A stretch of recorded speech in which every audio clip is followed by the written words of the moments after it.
សួស្តីអ្នកទាំងអស់គ្នាមើលសកម្មភាពខ្ញុំជិះម៉ូតូឡើងលើភ្នំបូកគោបាទស្រស់ស្អាតមែនទែន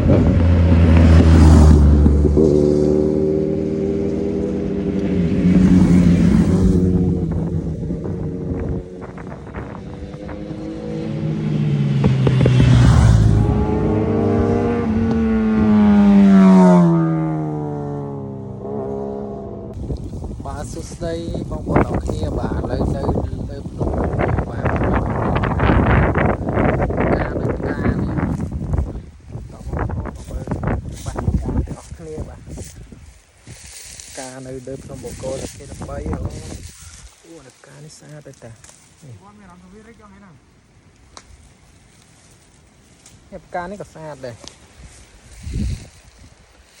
ការនៅភ្នំបូកគោបាទ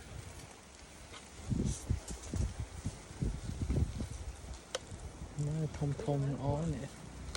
អានេះมันគេយកធ្វើផ្អែមធ្វើអីបាទអត់នេះចុះនេះអត់នេះចុះ